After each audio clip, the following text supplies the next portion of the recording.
Tere tulemast 3. mooduli viimasesse õppetundi, arveldamine, süsteemid ja rutiinid. Sa tunned oma numbreid, nüüd teeme kindlaks, et sulle makstakse õigesti ja et püsid korras. See on masinavärk, mis hoiab loomeettevõtet sujuvalt töös.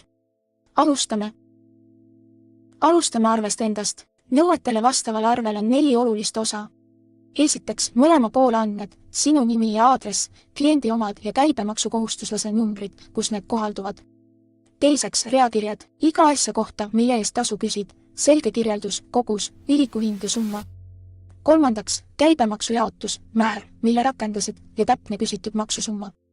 Ja neljandaks, seaduslik numeratsioon. Sinu arved peavad järgima pidevat, kordumatut järjestust, ei linki, ei duplikaate.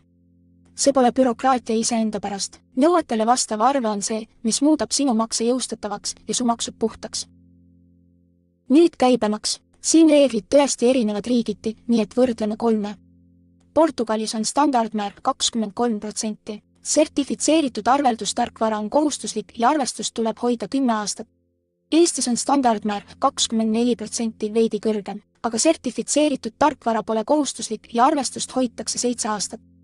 Bulgaarias on standardmäär 20% ja riik järgib e-arvelduse standardit N16-931.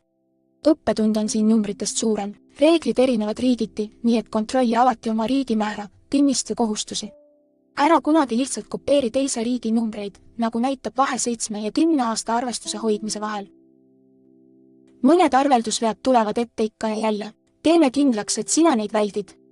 Esimene, puuduv käibemaksuinfo. Ilma käibemaksunumbri või õige määrata on arve nõuetele mittevastav ja sellelt on maksu raske tagasi nõuda.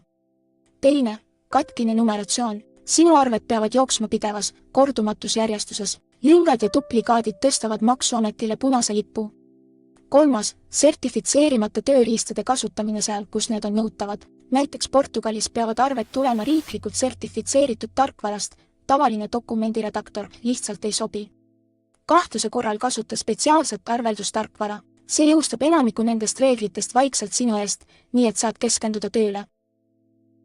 Sa ei pea kõike seda käsitsi jälgima. Head tööriistad teevad raske töö ära. Paljud on tasuta alustamiseks. Vave on igavesti tasuta. Eestis pakuvad nii Meritactiva kui ka riigi enda Financials mõlemad tasuta versioone. Parimad tööriistad on käibemaksuvalmis programmid nagu Simpibox ja Smart Account saavad sinu käibedeklaratsiooni esitada otse ametile. Ja hoia üks silm tulevikul. Elektrooniline arveldus levib üle kogu EI, standardi N16-931 alusel. Nii et vali tööriist, mis seda juba toetab. Minu nõuanne, alusta tasuta tööriistaga, mis sobib sinu riigile ja täienda alles siis, kui ettevõtte kasvab nii suureks, et vajab rohkemat. Lõpuks harjumus, mis seob kõike kokku, finantsrutiinid, 3 neist. Esiteks, kuine kooskõlastamine. Kord kuus kontrolli, et sinu pangakonto väljavõte ühtiks sinu jälgijaga. See on lihtne küsimus, kas mu tabel ühtib mu pangakontoga. See püüab duplikaadid, puuduvad kirjad ja vaiksed vead. Teiseks, kvartaalne ülevaatus. Iga 3 kuu tagant võrdle oma tegelikku tulu ja kulusid oma plaaniga. Kas teenisid nii palju, kui ootasid? Kas ilmnes uusi kulusid? Kolmandaks, kohanda oma hinnastamist. Küsi, kas sinu tasu on endiselt mõistlik. Tõsta oma pakette, kui kulud on tõusnud. Loobu teenustest, mis pole kasumlikud. Nipp on rutiin üles kirjutada. Iga kuu 1. kuupäeval kooskõlastan panga oma jälgijaga. Rutiin, millele oled pühendunud, lööb tahtejõu iga kord. Enne riigi üksikasju katame käibemaksu põhitõed, 3 ideed, mis kannavad suurema osa koormast. Esiteks, registreerimiskünnis. Alla teatud aastakäibe ei pruugi sul üldse käibemaksu küsida vaja olla. Sellest üle muutub registreerimine kohustuslikuks. See künnis varieerub palju Eestis umbes 40 000 eurot ning Portugalis ja Bulgaarias jälle erinev. Teiseks, regulaarsed deklaratsioonid. Kui oled registreeritud, esitad käibedeklaratsioone graafiku alusel, sageli kord kuus, oma riigi maksuportaali kaudu.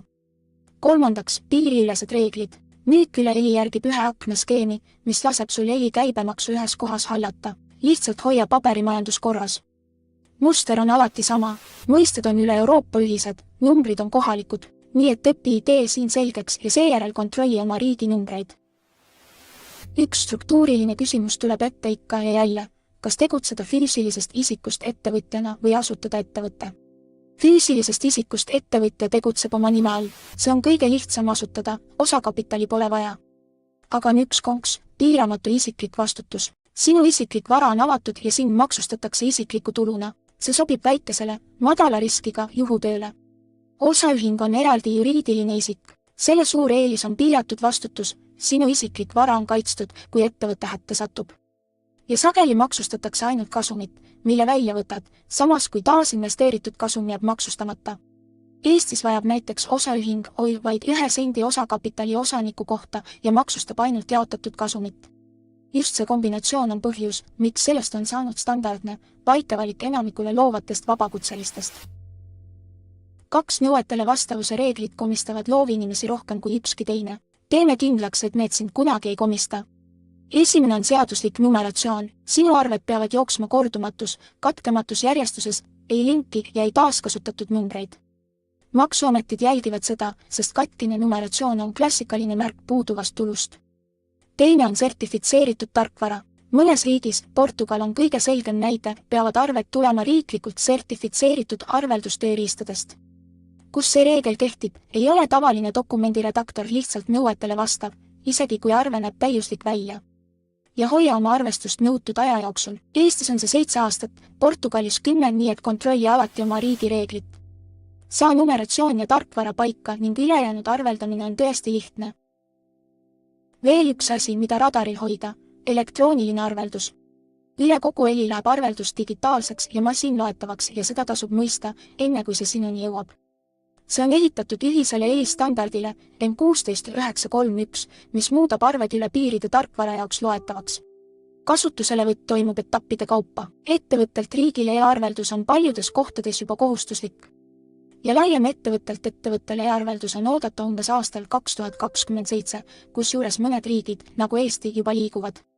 Nii et siin on praktiline järeldus. Sa ei pea täna tegutsema. Aga kui valid oma arveldustööriista, vali selline, mis juba toetab struktureeritud e-arveid. See väike valik praegu tähendab, et reeglite saabudes ei pea sõbima. Toome 3. mooduli kokku 4 sammus. Esimene õppetund, loomemajanduse rahaasjad. Sa õppisid oma raha nägema, eraldi kontode, lihtsa jälgija ja rahakaardiga. Ja et kasum ei ole sama, mis raha. Teine õppetund, eelarvestamine ja rahavoog. Sa õppisid ette planeerima, rahavoogu jälgima ja oma rahalist varu arvutama, sinu ellujäämise numbrit. 3. õppetund, hinnastamine ja tasuvuspunkt. Sa õppisid oma kulusid ja tasuvuspunkti, kuidas seada jätkusuutlik tasu ja kuidas hinnastada väärtuse järgi. Ja 4. õppetund, arveldamine ja rutiinid. Nõuetele vastavad arved, käibemaksureeglid, mis erinevad riigiti ja kuised ning kvartaalsed harjumused, mis hoiavad kõike töös. See lõpetab 3. mooduli. Sul on nüüd täielik, praktiline süsteem loomemajanduse rahaasjade haldamiseks. Raha, mida näed, plaan, mida saad usaldada, hinnad, mis toimivad ja rutiinid, mis peavad. Seda projekti rahastab Euroopa Liit. Aitäh vaatamast!